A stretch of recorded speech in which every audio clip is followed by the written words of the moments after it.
अब तक आपने पढ़ा कि राघव सब शिष्यों का प्रशिक्षण पूर्ण करने के बाद शिव की पूजा और वंदना करता है। फिर राघव और उसके साथी उपयोगी सामान को लेकर जाने के सभी सामान को इकट्ठा कर लेते हैं। राघव के पास एक शक्तियों से युक्त थैला होता जिसमें वो अपने जादुई ताज, तलवार और एक कमरे में आने के बराबर विभिन्न प्रकार के सामान को छुपा लेता है।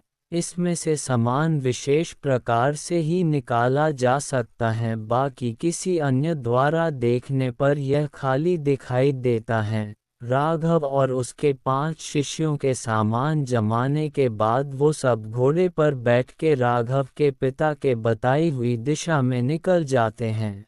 अब आगे घोड़े घने जंगल की सीमा पर आकर थमे। सूर्य की आखिरी किरणें साल और सागौन के पत्तों से छनकर जमीन पर आग जैसी चमक बिखेर रही थीं। हवा में कच्चे पत्तों की महक थी, पर उसी महक के नीचे किसी अनजाने खतरे की सिसकी भी छुपी थी। राघव ने लगाम खींची। यहीं से पैदल, उसने शांत पर कठोर स्वर में कहा। उसके 5 शिष्य, 4 पुरुष और एक स्त्री घोड़े से उतरे। काली, भाला, पवन, धनुष, चेतन, गदा, रोशन, कटार और अन्वी, चक्र और जड़ी बूटी सबकी आंखों में उत्साह के साथ सजगता थी। राघव ने अपने शक्तियों से युक्त थैले पर हाथ रखा। मंत्र बुदबुदाया। पल भर में तलवार उसकी हथेली में चमक उठी, मानो धूप ने धातु को प्राण दे दिए हों। झाड़ियों के भीतर सूखे पत्तों की चरमराहट हुई। पवन ने कान खड़े किए। कोई है, 7 नहीं, 9, वह फुसफुसाया। अचानक धुएं से भरे तीर हवा में सीटी बजाते हुए आए। बिखर जाओ। राघव की आवाज बिजली की तरह गिरी। चेतन ने गदा घुमाकर पहला तीर तोड़ा। काली ली ने भाले से दूसरे को हवा में काट दिया।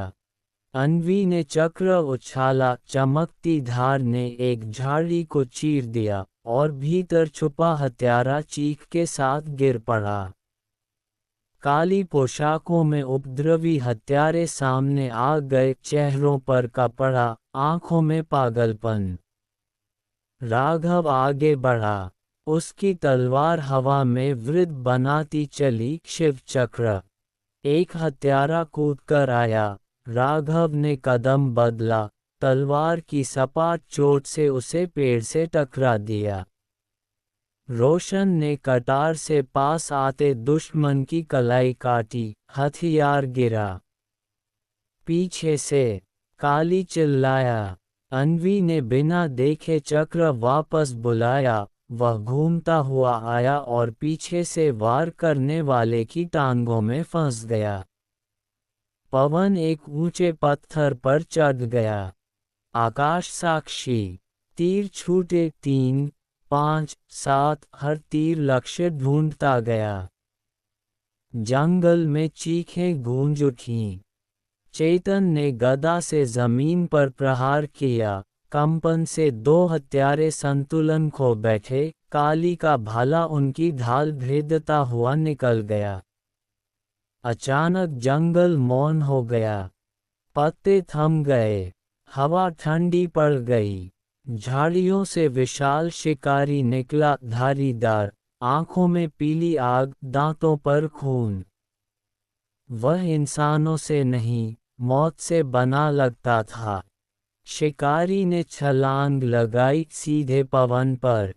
राघव बीच में आया, तलवार से टकराव, चिंगारियां उड़ी।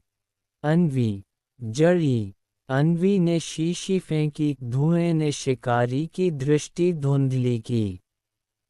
काली ने भाला घुसाने की कोशिश की, शिकारी ने पंजे से उछाल दिया। चेतन ने गदा से पसलियों पर प्रहार किया, गूंज जंगल तक गई, पर शिकारी फिर भी खड़ा रहा। पवन ने तीर में विशेष नोक लगाए। अब राघव ने मंत्रोच्चार किया, तलवार नीली ज्वाला से भर गई। शिकारी ने दहाड़ मारी, राघव ने कदमों का नृत्य किया, बाएं दाएं और अंतिम वार। तीर लगा, साथ ही तलवार का प्रहार, ज्वाला ने धारीदार शरीर को चीर दिया। शिकारी धरती पर गिरा, दहाड़ सिसकी में बदल गई। बाकी बचे हत्यारों ने भागने की कोशिश की। जंगल में कोई अपराधी नहीं बचता, राघव ने कहा। पवन के तीर, अन्वी के चक्र, काली का भाला तीनों दिशाओं से घेरा। कुछ ही क्षणों में जंगल फिर शांत हो गया। राघव ने थैला खोला, जल, बिल्वपत्र, भस्म। उसने एक चट्टान पर शिव का स्मरण किया। यह विजय अहंकार की नहीं, धर्म की है। सब ने सिर झुकाया। अन्वी मुस्कुराई, गुरु, ये तो शुरुआत है। राघव ने दूर अंधेरे रास्ते की ओर देखा, जहां आगे और भी परीक्षाएं प्रतीक्षा कर रही थीं। जंगल ने रास्ता दिया, यात्रा आगे बढ़ी। आगे कहानी में क्या होगा जानने के लिए पढ़ते रहिए द किंग्स क्राउन। लाइक और सब्सक्राइब करना ना भूले, इससे हमें आगे और लाजवाब कहानी लिखने की प्रेरणा मिलती है। आप कहां से इस कहानी को सुन रहे हैं बताएं हमें कमेंट बॉक्स में, और कहानी को आगे शेयर भी करें। कमेंट बॉक्स में एक हाइप का ऑप्शन भी आता है, उसको भी क्लिक करें। आप लोग कोई भी एक स्टोरी को छोड़कर अन्य कहानियों में ना तो लाइक करते हैं और ना ही कमेंट करते हैं। कृपा करके ऐसा ना करें, सभी कहानियों को लाइक और शेयर करें।